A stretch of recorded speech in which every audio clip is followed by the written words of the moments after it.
آج ہم دنیا پر طائرانہ نظر ڈالیں، دنیا کا جائزہ لیں تو ہم دیکھتے ہیں کہ اس بڑھتی ترقی کے دور میں انسان اس قدر مشغول ہو چکا ہے، اس قدر دنیا میں غافل ہو چکا ہے کہ اس کے پاس اتنا وقت نہیں اللہ رب العالمین کی عبادت کرے، اللہ رب العالمین کا ذکر کرے۔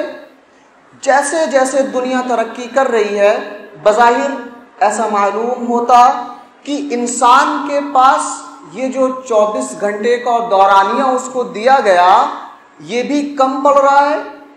وہ چاہتا ہے کہ مزید وقت اس کو دیا جائے، ذرا بھی وقت اس کے پاس اللہ اور اس کے رسول کے لیے نہیں ہے۔ دنیا کی بات کریں تو دیکھا جاتا ہے کہ دنیا کی ہر چیز میں سوائے دھوکے کے کچھ بھی نہیں، دنیا کی ہر چیز میں سوائے دھوکے کے کچھ بھی نہیں۔ آپ رشتہ داری اٹھا کر دیکھیں، اس میں آپ کو ایک سے ایک چہرے ملیں گے۔ آپ کوئی چیز اٹھا کر دیکھیں، آج دھوکے کے نام پر کس کس طرح سے چیزیں پیش کی جا رہی ہیں۔ اسی طرح سے آپ انسان کی شکل و صورت دیکھیں تو آپ کو بظاہر معلوم ہوگا کہ انسان کی شکل و صورت میں بھی دھوکہ ہے۔ پتہ چلا کہ دنیا کلی طور پر سوائے دھوکے کے کچھ بھی نہیں۔ یہی بات اللہ رب العالمین نے قرآن مجید میں ارشاد فرمائی تھی کہ دنیا سوائے دھوکے کے کچھ نہیں ہے۔ آج دنیا اس چیز کو لوگوں کے سامنے ظاہر کر رہی ہے۔ آپ دیکھیں تو آپ کو بے شمار مثالیں دکھ جائیں گی، ہر چیز میں دھوکہ۔ آئیے وہ آیت کریمہ دیکھیں جو میں نے خطبہ مفتونہ کے بعد تلاوت کی۔ کل نفس ذائقۃ الموت وانما توفون اجورکم یوم القیامہ۔ اللہ رب العالمین نے ارشاد فرمایا اولاً تو ہر نفس کو موت کا مزہ چکھنا ہے، کوئی بھی ہو کسی کو بھی موت سے بچنا نہیں ہے۔ اور موت ایسی واحد چیز ہے جس میں کسی کا کوئی اختلاف نہیں۔ کوئی پیسے والا ہو پوچھے مرنا ہے، ہاں مرنا ہے۔ کوئی غریب ہو مرنا ہے، ہاں مرنا ہے۔ چھوٹے سے پوچھے مرنا ہے، مرنا ہے۔ بڑے سے پوچھے مرنا ہے، مرنا ہے۔ موت میں کسی کا کوئی اختلاف نہیں۔ فرمایا گیا ہر نفس کو موت کا مزہ ضرور بضرور چکھنا ہے۔ وَإِنَّمَا تُوَفَّوْنَ أُجُورَكُمْ يَوْمَ الْقِيَامَةِ۔ اب مرنے کے بعد کیا؟ اس کا جواب آج تک کوئی نہیں دے سکا سوائے قرآن مجید کے کہ مرنا کیوں ہے؟ آخر موت آنی ہے تو مرنا کیوں ہے؟ تاکہ تمہیں تمہارے اعمال کا پورا پورا بدلہ عطا کیا جائے، پورا پورا بدلہ عطا کیا جائے۔ کیا دنیا میں ایسا ممکن نہیں ہے؟ نہیں، دنیا میں ایسا ممکن نہیں ہے۔ مثلا ایک شخص کسی کا قتل کرتا ہے، اب اس کے عوض میں اس شخص کو قتل کر دیا جائے، یہ تو سمجھ میں آتا ہے، جان کے بدلے جان۔ لیکن اگر کوئی شخص 10 آدمیوں کا قتل کر کے بیٹھا ہے، اب اس کی عوض میں اس ایک کو قتل کیا جائے تو یہ کیسا انصاف ہوا؟ یہ تو پورا پورا بدلہ نہیں نا۔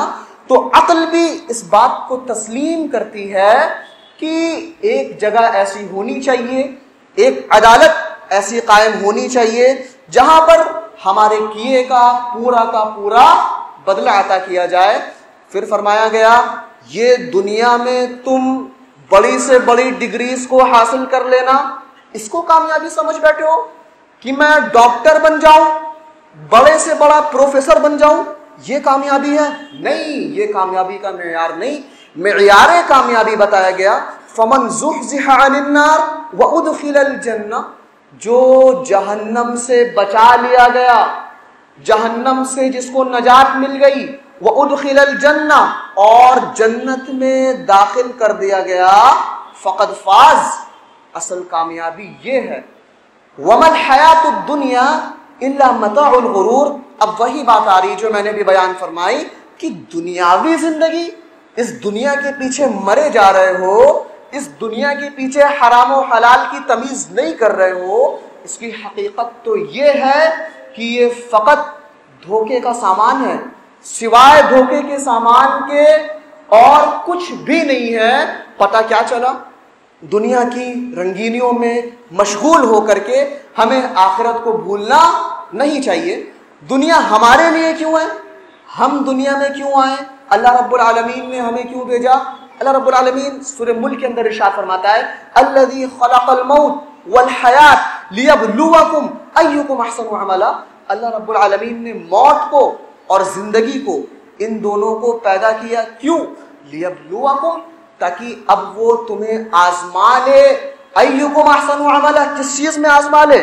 کہ کون دنیا میں بڑی سے بڑی ڈگری حاصل کر لیں؟ نہیں، ایکم احسن عملا، تم میں سے سب سے بہترین عمل کون کر سکتا ہے. پتہ چلا دنیا میں ہمارے بھیجے جانے کا مقصد اللہ رب العالمین کی عبادت اور بہترین اعمال کو انجام دینا ہے.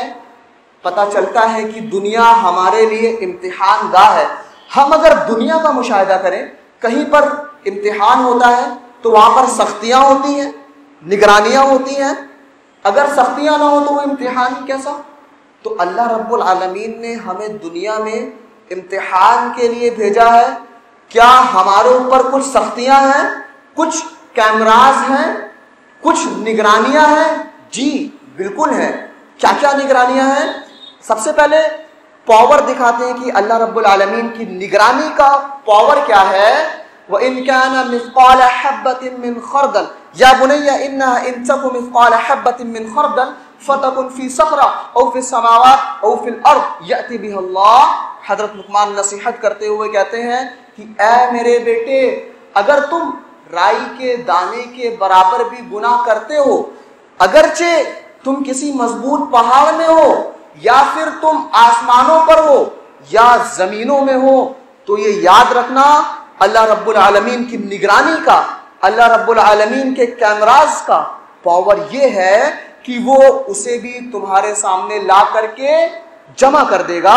تو پتہ چلا ہمارے اوپر بھی نگرانی ہے، ہمارا امتحان ہو رہا ہے جس کا نتیجہ ہمیں آخرت میں دیا جائے گا. اور کیا کیا چیزیں اور کیسے کیسے کیمراز ہیں، آئیے اسے بھی دیکھتے ہیں. سب سے پہلے بتایا ما یلفظ من قول الا لدیہ رقیب عتید. انسان کے منہ سے کوئی بات نکلتی نہیں ہے کہ اسے قید کر لیا جاتا. مطلب کرامن کاتبین، یہ جو دو فرشتے ہیں سب کچھ نوٹ کر رہے ہیں. اللہ رب العالمین کی جانب سے یہ ہم پر نگراں ہیں، نگہباں ہیں. یہ اللہ رب العالمین کے کیمراز ہیں جو سب کچھ اللہ رب العالمین کے حضور ہمارا چٹھا کھول کر کے پیش کر دیں گے کہ اس طریقے سے انسان نے یہ کام کیا. اس کے علاوہ یہ زمین دھڑلنے سے کہیں پر بھی چلے جاتے ہو، کوئی بھی گناہ کو انجام دے دیتے ہو کہ کوئی دیکھنے والا نہیں ہے، تنہا ہوتے ہو، اس زمین پر طرح طرح کے گناہوں کو انجام دے دیتے ہو، ڈرتے نہیں ہو. بتایا گیا کہ یہ زمین بذات خود تمہارے اوپر کیمرہ ہے، نگراں ہے. اللہ رب العالمین کے حضور یہ سب کچھ کھول کر کے بیان کر دے گی. سورہ زلزال میں ارشاد فرمایا یومئذ تحدث اخبارها بأن ربك اوحى لها. جس دن زمین اپنے اندر کے تمام بوجھوں کو نکال کر کے باہر پھینکے گی، اپنی تمام خبروں کو اللہ رب العالمین سے بتا دے گی. انسان کہے گا ہائے اس کو کیا ہو گیا، ہائے اس کو کیا ہو گیا. پتہ چلا کہ زمین بھی ہم پر کیمرہ ہے. زمین کی بات تو الگ ہٹا دیں، ہم اگر اپنے جسم کا مشاہدہ کریں، ہمارے ہاتھ، ہمارے پیر، ہمارے کان، ہماری چمڑیاں تک ہمارے اوپر نگہباں ہیں. بتایا گیا الیوم نختم علی افواہہم وتکلمنا ایدیہم وتشہد ارجلہم بما کانوا یکسبون. جس دن ہم ان کے چہروں پر مہر لگا دیں گے اور ان کے ہاتھ گواہی دیں گے. یہ ہاتھ ان سے دھڑلے سے گناہ کرتے ہو، کل کو کیا ہوگا کہ یہ اللہ رب العالمین کے حضور تمہارے خلاف گواہی دے. انہیں دنیا میں کاٹ کر کے پھینک سکتے ہو کیا؟ نہیں پھینک سکتے. تو اللہ رب العالمین سے ڈرو. اللہ رب العالمین کی نعمت ہے، اس کو صحیح کام میں، صحیح استعمال میں لو. بتایا گیا کہ یہ پیر بھی تمہارے خلاف اللہ رب العالمین کے ہاں گواہی دیں گے. اتنا ہی نہیں، یہ کان بھی گواہی دیں گے، اور تمہاری یہ جو چمڑیاں ہیں، تمہاری جو کھالیں ہیں، اللہ رب العالمین کے حضور وہ بھی سب کچھ بیان کر دیں گی. انسان دیکھ کر کے کہے گا لما شہدتم علینا. ارے تمہیں کیا ہو گیا ہے کہ آج ہماری پول کھولنے پر لگے ہوئے ہو؟ تمہیں بولنے کی اجازت کس نے دے دی؟ بتائیں گے قالوا انطقنا اللہ الذی انطق کل شیء، ہمیں اس ذات نے بولنے کی اجازت دی ہے جس نے ہر چیز کو بولنے کی اجازت دی ہے۔ پتہ چلا ہمارے جسم کا ایک ایک عضو، ایک ایک ہمارا جو باڈی پارٹ ہے اس کو صحیح استعمال میں لینا چاہیے، کہ ایسا نہ ہو اللہ رب العالمین کے حضور ہمارے خلاف وہ گواہی دے دے۔ دنیا کی حقیقت سمجھ میں آئی۔ اب آئیے انسانی زندگی کی طرف بڑھتے ہیں۔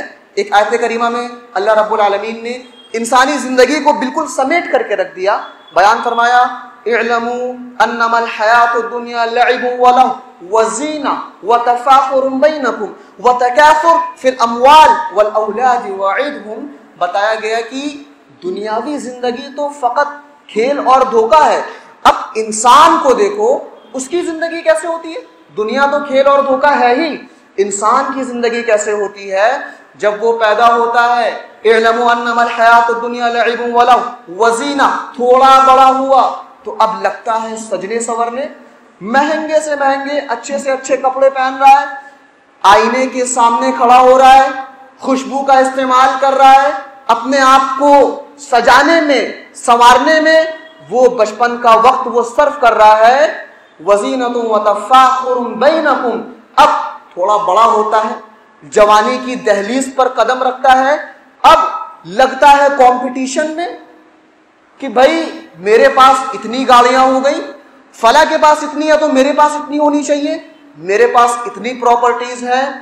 اب جب اور بڑا ہوتا ہے وتکاثر فی الاموال والاولاد، جب بڑھاپے کی دہلیز کو پہنچنے لگتا ہے تو وہ اپنے مال اور اپنے اولاد میں کثرت چاہتا ہے کہ اب زیادہ سے زیادہ بینک بیلنس بنا لیا جائے تاکہ میری آنے والی نسل اس سے فائدہ حاصل کرے، اب میں بڑے سے بڑا خاندان والا ہو جاؤں، میرا خاندان بڑے سے بڑا ہو جائے۔ ایسا ہے کہ نہیں ہے؟ انسانی زندگی کی حقیقت کو اللہ رب العالمین نے اس آیت کریمہ کے اس ٹکڑے میں بیان فرما دیا۔ پھر بہت ہی پیاری مثال دی گئی کہ یہ کیسے ہے، کمثل غیث اعجب الکفار النبات ثم یہیج فتراہ مصفرا ثم یجعلہ حطاما۔ جس طرح تم بادل اور بارش کو دیکھو کہ جب بارش ہوتی ہے تو جو مردار زمین ہے اس پر غلے اگتے ہیں، کسان اس کو دیکھ کر کے کتنا خوش ہوتا ہے، پھر جب وہ پک جاتے ہیں، جب وہ لہلہا اٹھتے ہیں تو انہیں کاٹ دیا جاتا ہے۔ اسی طرح بتایا گیا کہ اللہ رب العالمین نے تمہیں زمین میں بو دیا ہے، وَهُوَ الَّذِي ذَرَأَكُمْ فِي الْأَرْضِ وَإِلَيْهِ تُحْشَرُونَ، زمین میں تمہیں بو دیا گیا ہے، چنانچہ کاٹ کر کے میدان حشر میں اللہ کی جانب تمہیں لوٹایا جانا ہے۔ عبرت حاصل کرنے کی بات ہے، بہت ہی پیاری تمثیل دی گئی۔ اس کے بعد آپ دیکھیں کہ انسان جب باشعور ہوتا ہے، یعنی کہ جب تھوڑی سی عقل اس میں آتی ہے تو وہ مکلف بنا دیا جاتا ہے، اور اس کو چاہیے، ضرورت اس بات کی ہوتی ہے کہ وہ اپنے اس دورانیے کو بہت ہی زیادہ احتیاط سے گزارے، بہت پھونک پھونک کر کے قدم رکھے، اپنے اس مرحلے کو غنیمت جانے۔ غنیمت کس کو کہتے ہیں؟ غنیمت یہ عربی کے لفظ غنم سے نکلا ہے، جس کا مطلب ہوتا ہے بکری کے۔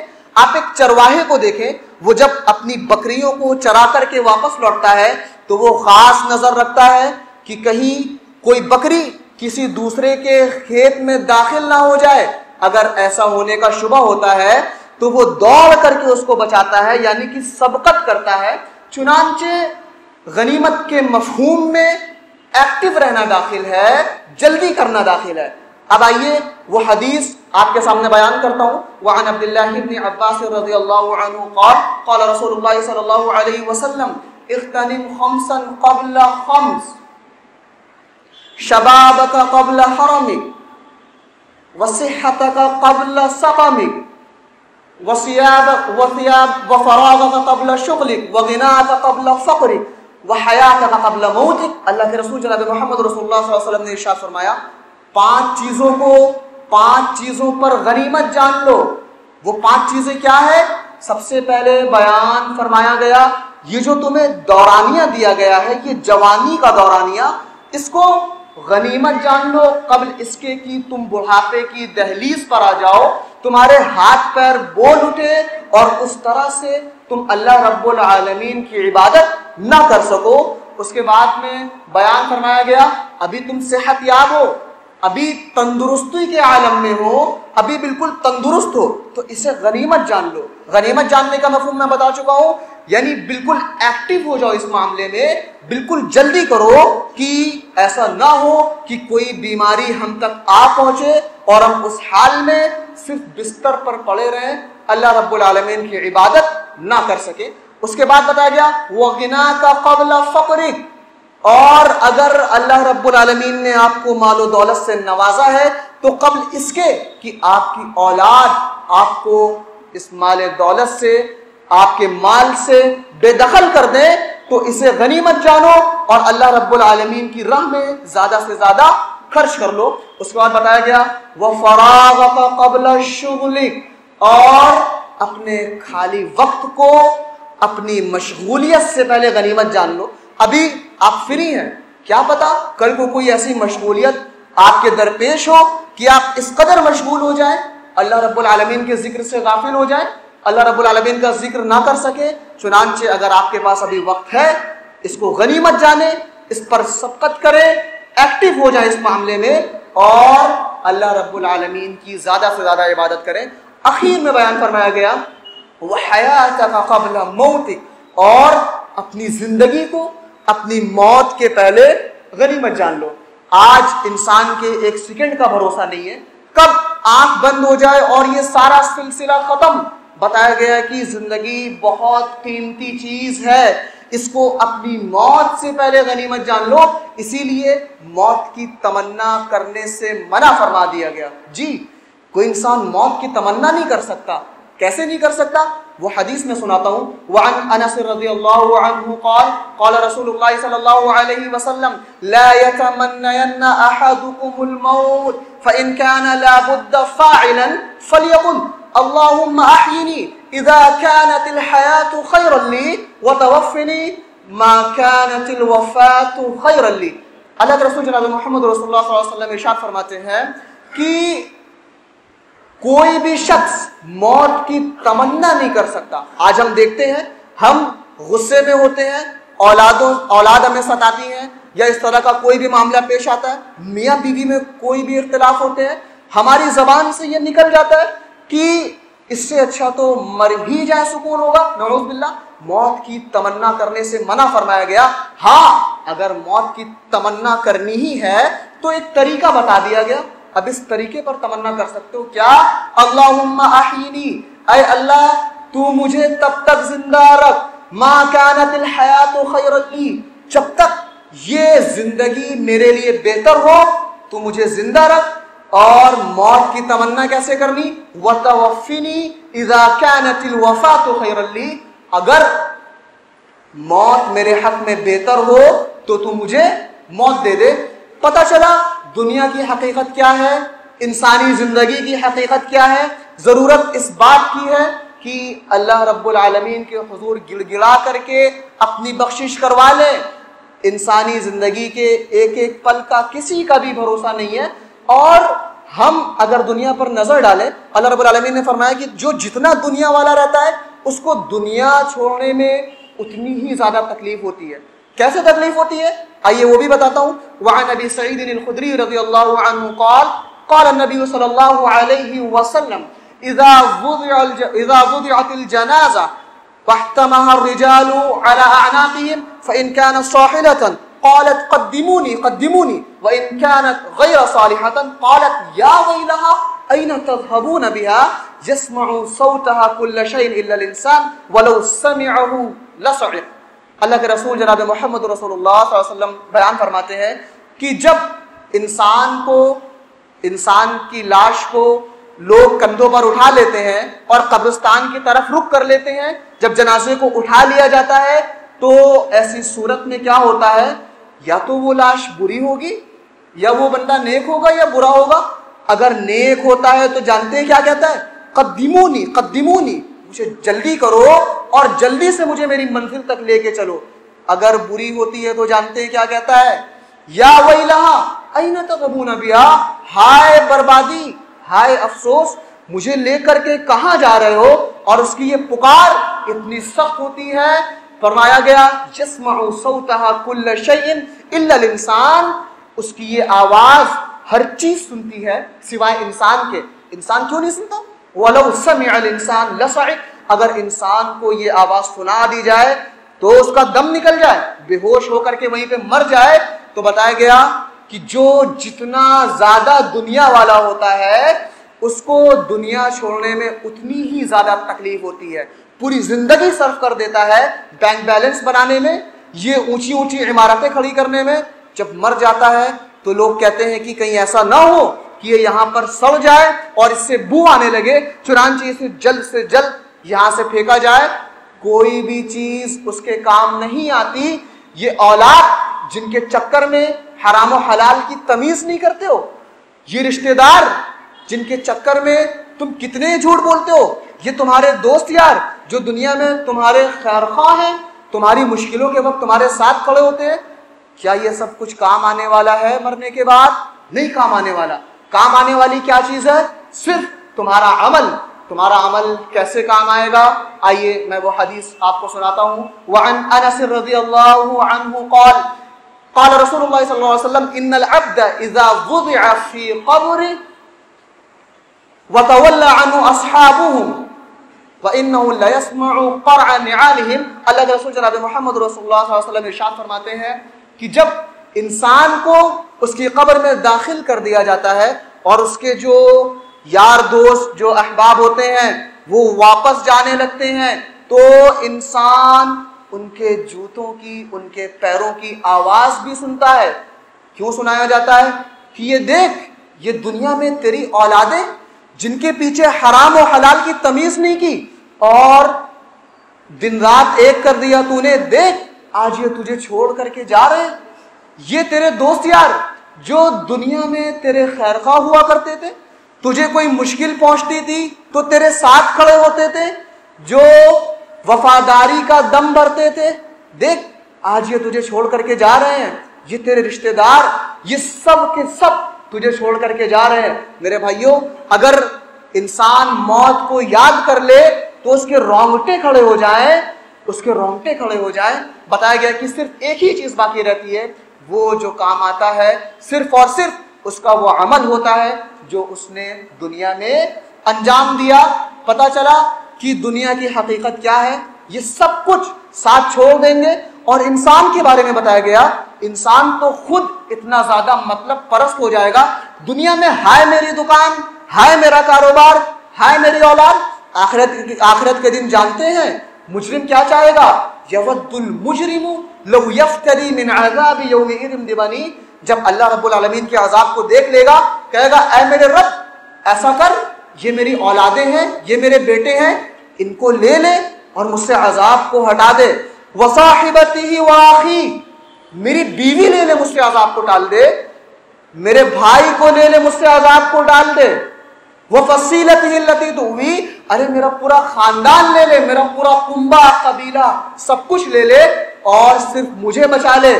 ومن فی الارض جمیعا ثم ینجی، دنیا میں جتنی بھی چیزیں ہیں یہ پوری کی پوری دنیا لے لے اور مجھ سے عذاب کو ٹال دے، لیکن تب مہلت نہیں دی جائے گی۔ ایک ایک چیز کو قرآن مجید میں باریکی سے بیان کر دیا گیا ہے کہ انسان سمجھ لے اولادوں کی کیا حقیقت، اس کی خود کی کیا حقیقت، اس کے دوست یاروں کی کیا حقیقت، یہ تمام کی تمام چیزوں پر غور کرے اور اپنی آخرت بنانے کی طرف لگ جائے۔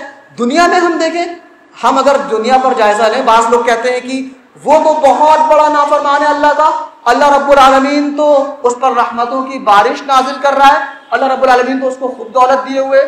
اس کی حقیقت کیا ہے؟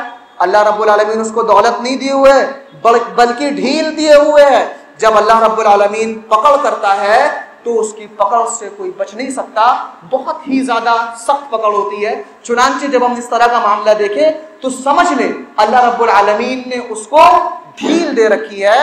اس حدیث کو میں بیان کرتا ہوں۔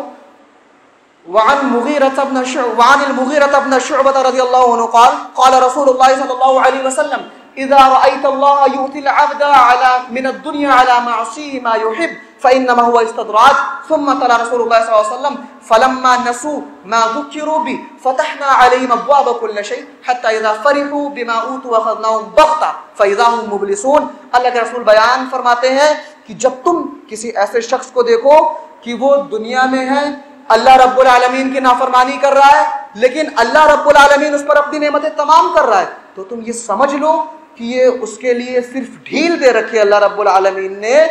اللہ رب العالمین نے اس کو جس چیز کو یاد کرنے کا حکم دیا اسے اس نے بھلا دیا. اب جب بھلا دیا تو اللہ رب العالمین نے اپنی نعمتوں کے دروازے اس پر کھول دیے، اور جب اللہ رب العالمین کی پکڑ ہوگی تو وہ اس سے بچ نہیں پائے گا، اور دنیا دنیا دنیا ویلتھ ویلتھ ویلتھ کیا حاصل ہو جائے گا. دنیا کی زندگی تو ہمیشہ باقی رہنے والی بھی نہیں ہے. اللہ رب العالمین نے بتایا اس جنت کی تمنا کرو، دنیا کی رنگینیوں میں مشغول مت ہو جو ہمیشہ رہنے والی ہے. دنیا میں کوئی شخص ہے، مر گیا، اس کا قصہ ختم، پھر کسی کام کا نہیں ہے. جنت میں بتایا گیا کہ جنت میں ابدیت ہے. جنت کی طرف آؤ جہاں ہر چیز میں ابدیت ہے. اچھا ابدیت کیسے؟ دنیا میں تو موت آئی، سلسلہ ختم، جنت میں موت نہیں آئے گی. یا یوں کہیں کہ مرنے کے بعد پھر دوبارہ موت نہیں آئے گی، نہیں، پھر ہمیشہ کی زندگی ہے. کیوں؟ کیونکہ تب ہماری موت کو بھی موت آ چکی ہوگی. موت کو بھی موت آ چکی ہوگی، جی موت کو بھی موت آ چکی ہوگی. آئیے وہ بھی بتاتا ہوں. وعن عبد الله بن عمرو رضی اللہ عنہ قال قال رسول الله صلی اللہ علیہ وسلم اذا صار اهل الجنة الى الجنة واهل النار الى النار جيء بالموت حتى يجعل بين الجنة والنار ثم يذبح ثم ينادي مناد يا اهل الجنة لا موت ويا اهل النار لا موت ويزداد اهل الجنة فرحا الى فرحهم ويزداد اهل النار حزنا الى حزنهم. بتایا گیا کہ جب جنتی جنت میں داخل ہو جائیں گے اور جہنمی جہنم میں داخل ہو جائیں گے، تب ایک مینڈے کی شکل میں موت کو لایا جائے گا اور پوچھا جائے گا ان کو بلا کر کے کہ اسے پہچانتے ہو یہ کیا چیز ہے؟ سب پہچان لیں گے. کیوں پہچان لیں گے؟ دنیا میں ایک بار آ چکی ہے نا، دنیا میں ایک بار موت آ چکی ہے تو دوبارہ دیکھتے ہی پہچان لیں گے، کہیں گے میرے رب یہ تو موت ہے. پھر حکم ہوگا اس کو ذبح کر دیا جائے، ثم یذبح، پھر موت کو بھی ذبح کر دیا جائے گا.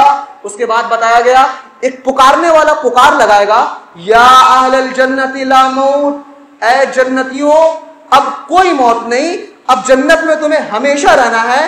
ویا اہل النار لا موت، اور اے جہنمیوں اب کوئی موت نہیں، اب تمہیں ہمیشہ جہنم میں رہنا ہے. صورتحال یہ نکلے گی کہ جنتیوں کو دو دو خوشی نصیب ہوگی. اولاً تو یہ کہ وہ جنت میں داخل ہوئے، وہاں کی نعمتوں سے لطف اندوز ہو رہے ہیں، اس کی خوشی. اب ارے واہ ہمیشہ رہنا ہے، کبھی نکلنا ہی نہیں ہے، اس کی خوشی. اسی طرح جہنمیوں کے غم میں اضافہ ہوگا کہ اولاً تو جہنم میں داخل ہو گئے، اب جہنم سے کبھی نکلنا نہیں ہے. تو ہمیں کیسی زندگی کی تیاری کرنی ہے؟ ایسی زندگی کی جس میں موت ہو، موت آتے ہی کس سے ختم، یا پھر ایسی زندگی کی جہاں پر موت نہیں آ سکتی، موت کو بھی موت آ چکی ہے. اتنی باتیں سمجھ میں آئیں. اب آئیے تھوڑا سا میں بتاتا ہوں کہ ہمارے اسلاف کس طرح سے رہا کرتے تھے. سب سے پہلے آئیے دیکھتے ہیں حضرت علی کا اس سلسلے میں کیا قول ہے.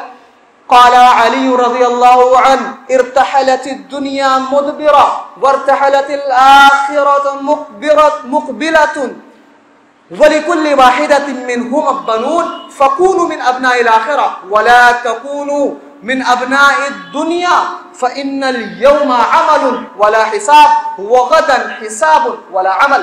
حضرت علی بیان فرماتے ہیں کہ یہ دنیا تم سے جانے والی ہے، وَارْتَحَلَتِ الْآخِرَةَ مُقْبِلَةً، اور یقیناً آخرت تم تک آنے والی ہے. اب ان دونوں ہی چیزوں کے تمہیں دنیا میں چاہنے والے مل جائیں گے، کچھ آخرت کو چاہیں گے اور کچھ لوگ دنیا کو چاہیں گے. بس تم لوگ آخرت کے چاہنے والے بننا، دنیا کے چاہنے والے مت بننا. یہ نصیحت کون کر رہا؟ حضرت علی کر رہے ہیں. بتایا گیا کہ دنیا میں آج عمل ہے، حساب نہیں ہے، آخرت میں صرف حساب ہے، عمل نہیں ہے. اشارہ اس بات کی طرف ہے آخرت میں اگر ہم یہ چاہیں گے کہ اے میرے رب ہم دنیا میں بہت زیادہ غافل تھے، ہم اولادوں کے پیچھے غافل تھے، مالوں کے پیچھے غافل تھے، بس مجھے مہلت دے دے، رب ارجعون، لعلی اعمل صالحا فیما ترکت کلا، مجھے مہلت دے دے، میں زیادہ سے زیادہ تیرا ذکر کر لوں، تیری عبادت کر لوں اور تجھے راضی کر لوں، تب انہیں مہلت نہیں دی جائے گی۔ بتایا گیا فَإِنَّ الْيَوْمَ عَمَلٌ وَلَا حِسَابٌ وَغَدًا حِسَابٌ وَلَا عَمَلٌ، آج تمہیں عمل کرنے کا دن دیا گیا ہے، یہ دنیا عمل کرنے کے لیے ہے، بہترین عمل کر کے اللہ رب العالمین کو راضی کر لو، آج تم سے حساب نہیں ہے بلکہ کل حساب ہے، اور جب حساب ہے تب تجھ سے عمل نہیں ہے۔ اس کے بعد دیکھیں خود اللہ کے رسول کا جائزہ لیتے ہیں کہ ان کا کیا طریقہ کار ہوا کرتا تھا۔ اللہ کے رسول، اس بات کو آپ اچھی طرح سے ذہن نشی کر لیں، سب سے زیادہ دنیا میں کیا دعا کرتے تھے؟ اس روایت کو بھی میں بتاتا ہوں، امام بخاری اس حدیث کو کتاب الدعوات میں لا رہے ہیں۔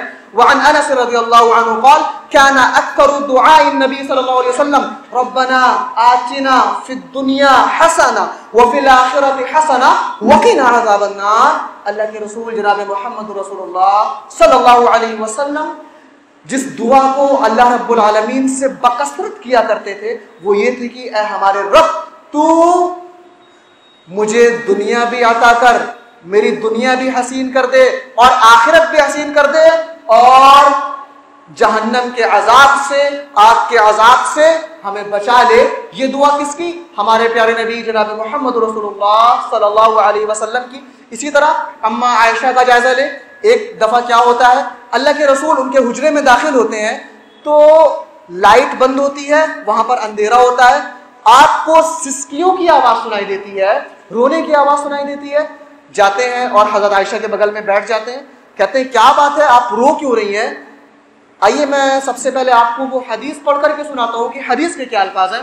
وعن عائشہ رضی اللہ عنہا قالت قلت یا رسول اللہ صلی اللہ علیہ وسلم اتذکرون اہلیکم یوم القیامہ قال الا فی ثلاث عند الکتاب وعند المیزان وعند الصراط۔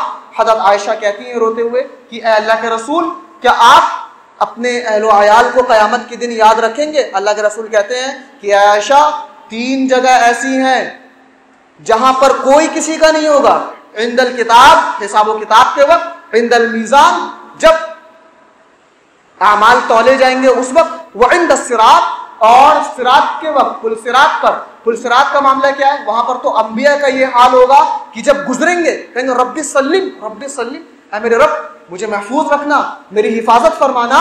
تو حضرت عائشہ اس بات کو یاد کر کے رو رہی ہیں۔ یہ ساری چیزیں فکر آخرت نہیں تو کیا ہے؟ جب ہمارے اسلاف کا یہ طریقہ ہوا کرتا تھا کہ وہ رات کو سوتے تو اس خیال میں سوتے کہ ممکن ہے کہ صبح ہمیں نصیب نہ ہو، اور جب صبح اٹھتے تو اس خیال سے اٹھتے کہ ممکن ہے کہ آج کی شام ہمیں نصیب نہ ہو۔ چنانچہ یہ جو دورانیہ ملا ہے اسے غنیمت جان کر کے اللہ رب العالمین کی زیادہ سے زیادہ عبادت کر لیں۔ جب ان کا یہ حال ہوا کرتا تھا تو ہمارے اندر کوئی سرخاب کے پر لگے ہوئے ہیں جو ہم سے محاسبہ نہیں ہوگا، ہم دھڑلے سے اپنی منمانی سے زندگی گزار رہے ہیں، ہمارے اندر کوئی سرخاب کے پر لگے ہوئے ہیں، اللہ رب العالمین ہم سے نہیں پوچھے گا۔ غور کرنے کی بات ہے، ابھی رمضان آیا، سب لوگ عبادتوں میں اچھا ایک بات بتاتا ہوں، بہت دھیان سے سنیں، بالکل متوجہ ہو کر کے سنیں، بہت ہی پیاری بات ہے۔ اللہ رب العالمین نے بیان فرمایا دنیا میں تمہیں بھیجا ہے، اب تم پر ہم آزمائش نازل کریں گے، تمہیں ہم ضرور آزمائیں گے، ہاں اگر آزمائش سے بچنا ہے، آزمائش پر کھرے اترنا ہے تو 2 نسخے دے دے رہا ہوں، انہیں اپنا لو اور آزمائش پہ پاس ہو جاؤ گے۔ وہ کیا ہے؟ اتلو ما اوحی الیک من الکتاب واقم الصلاۃ، اللہ رب العالمین کی کتاب یعنی قرآن مجید پر غور کرو، اسے پڑھو، واقم الصلاۃ اور نمازوں کو قائم رکھو۔ اس کے بعد میں بتایا گیا دنیا میں جب تک رہو تب تک توحید اور ایمان پر رہو، اگر کبھی تمہارے لیے توحید پر رہنا مشکل ہو جائے، تمہارے ایمان کو خدشہ ہو جائے تو ممکن ہو کہ تم ہجرت کر جاؤ۔ اچھا، اب جب ہجرت کرنے کی بات ہے تو 2 بڑے خدشے لاحق ہوئے، 2 بہت بڑے بڑے شبہے آئے کہ میرے رب ہجرت کر گئے، یہاں پر تو جمع جمایا دھندا ہے، ہجرت کر دیا تو سب تہس نہس ہو جائے گا، سب ہم سے چھوٹ جائے گا، اے میرے رب رزق کی ٹینشن ہے، اور اگر مر گئے تو یہاں پر تو دھندا ہے، رزق کیسے ملے گا؟ اللہ رب العالمین نے اسی سورے میں تھوڑا سا آگے ان دونوں کا جواب دے دیا, بتایا کلُّ نَفْسٍ ذَائِقَةُ الْمَوْتِ, ویسے بھی تو ایک دن مرنا ہے نا, ویسے بھی تو ایک دن مرنا ہے. چنانچہ اپنے ایمان سے جب تک دنیا میں رہو اپنی توحید سے کبھی سمجھوتا مت کرنا. اب اگر کہہ رہے ہو کہ رزق کی بات ہے, جمع دھندا ہے, اِنَّ أَرْضِي وَاسِعَةٌ فَإِيَّايَ فَاعْبُدُونِ, یقیناً میری زمین بہت وسیع ہے, جاؤ پھیل جاؤ, شرط یہ ہے کہ میری توحید سے سمجھوتا مت کرنا, میری توحید پر رہنا. اچھا تم ڈر رہے ہو کہ یہاں پر جمع دھندا ہے. بتایا گیا کیا تم پرندوں کی جانب نہیں دیکھتے ہو, جب وہ صبح اپنے گھونسلے سے نکلتے ہیں تو کیا اپنے رزق کو اپنے ساتھ لے کر کے نکلتے ہیں؟ نہیں. اور جب شام کو واپس لوٹتے ہیں تو کیا خالی پیٹ لوٹتے ہیں؟ نہیں. ہم پرندوں کو رزق دے سکتے ہیں, تم ڈرو مت. شرط یہ ہے دنیا میں رہو تو میرے بتائے ہوئے طریقے پر رہو. اسی سورہ کریمہ میں تھوڑا سا آگے دنیا کی حقیقت بیان فرما دی گئی. وَمَا هَذِهِ الْحَيَاةُ الدُّنْيَا إِلَّا لَهْوٌ وَلَعِبٌ وَإِنَّ الدَّارَ الْآخِرَةَ لَهِيَ الْحَيَوَانُ, دنیا کی زندگی فقط کھیل اور تماشا ہے, آخرت کی زندگی یہ حیوان. دنیا کو حیات کہا گیا اور آخرت کو حیوان. ما الفرق بین الحیات و بین الحیوان, ان دونوں کے درمیان کیا فرق ہے؟ حیات کہتے ہیں ایسی زندگی کو التی بعدها الموت, جس کے بعد موت ہو. حیوان ایسی زندگی کو جس کے بعد موت نہیں ہے. چنانچہ ضرورت اس بات کی ہے دنیا میں رہیں, اللہ رب العالمین سے ڈر کر کے رہیں. وقت کم ہے ورنہ 2-3 باتیں اور رکھنے کا ارادہ تھا. اللہ رب العالمین سے دعا ہے اللہ رب العالمین ہم تمام لوگوں کو یہ تمام باتیں اچھی طرح سے سمجھنے کی توفیق عطا فرما, دنیا کی حقیقت کو ہمارے دل و دماغ میں اچھی طرح سے بسا دے, اور ہمیں نیک اعمال کو انجام کرنے کی توفیق عطا فرما. ہم سے اپنی توحید کا ہر کام لے لے, ہمیں اپنی عبادت کے لیے مخصوص کر لے, اور ہمارا خاتمہ ایمان پر ہو. وآخر دعوانا ان الحمد للہ رب العالمین.